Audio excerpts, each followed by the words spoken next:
Hello, it's Matt and welcome to Collaboration Coach. This is the Office 365 Roadmap Radar for March 2021.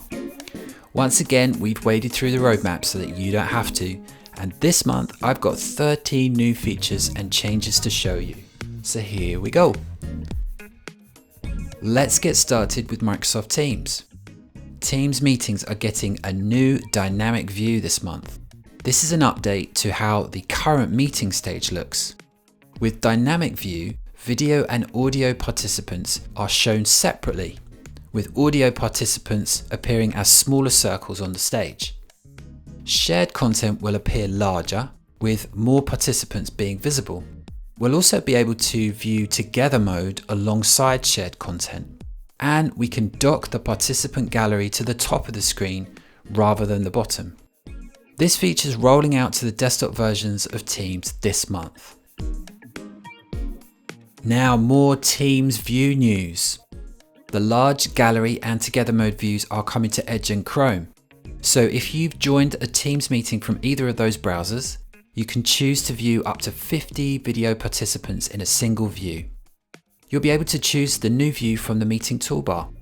This feature is rolling out from late March and should be complete by the end of April. The number of participants that can join a meeting or a chat is increasing from 300 to 1,000. These are interactive participants, and interactive just means that they can share video, audio, and content. This update is rolling out now and should be complete by the end of April. Teams will also soon support a new type of participant known as a view-only participant.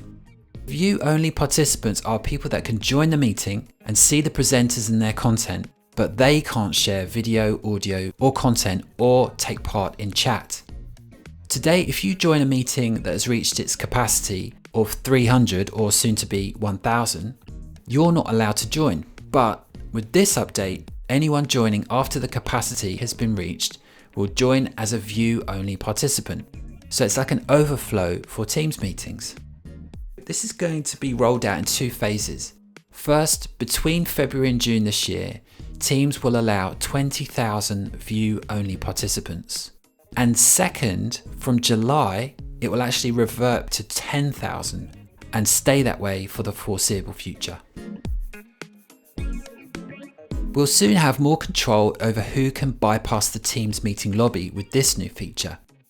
Meeting organisers can make sure that only people that have been sent a calendar invitation by them can automatically join the meeting and bypass the lobby. The new meeting option will be added to the Who Can Bypass the Lobby dropdown in the Meeting Options page. The meeting organiser will be able to choose People I Invite, and those people can join the meeting without going through the lobby, and everyone else will be sent to the lobby. This feature is rolling out from the end of March and should be complete by the end of April. You may have seen the new Insights app that's been added to Teams. This is part of the Microsoft Viva launch that will bring all the My Analytics features into Teams. The goal of the new Insights app is to help you balance your productivity and well-being. The Insights app in Teams will introduce a new homepage and provide suggestions and access to a whole host of new well-being focused features. Not all of those features are available straight away, but the app is rolling out now and will be complete by the end of April, and then it will be updated with the new features over the next couple of months. Now we have a few updates for SharePoint. In Microsoft Lists, the person column is being updated to make it easier to use. So we'll see a picture of the person we're choosing when we update the column now. And this update is rolling out now. The Events web part on SharePoint Pages and News Posts will have an option to show images, because right now they're just plain text. When this feature is enabled, each event shown in the web part page will display the image used in the title area of the events page, making them look that much better. This will start to roll out this month and should be complete in June. The Immersive Reader, which is currently built into most Microsoft apps already, will soon be available for SharePoint Pages and News Posts. The Immersive Reader improves reading and writing by narrating and highlighting the text of a page. This feature will be available on all modern pages and news posts, except for home pages.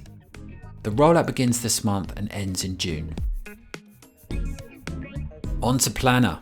Microsoft are finally adding more labels to tasks, so we'll be able to configure up to 25 different colored labels and use them to categorize our tasks. The extra labels should be available for you now. And we have a sharing update for forms. It's going to be easier to share your form with collaborators. The share button on our forms will be replaced with a send button, and we can use that to share our forms with our potential responders. There will also be a new co-author button or collaborator button, and that can be used to allow other people to edit the form with us. This feature is rolling out now and should be complete at the end of March. And finally, we have text predictions coming to Microsoft Word for Windows. This new feature will try to predict the next word you're going to type and suggest it for you. This will reduce spelling and grammar errors and will learn your writing style over time to give you the best recommendations. When this feature is available, we'll see a text prediction when we're writing, and we can choose it by pressing Tab, or we can just ignore them. Initially, this feature is only going to be available for users of Word for Windows and writing in English. And this is rolling out to Office installations now. So there's my pick of the best of the roadmap coming to you in March. Thank you so much for sticking with me to the end, and I'll see you next time.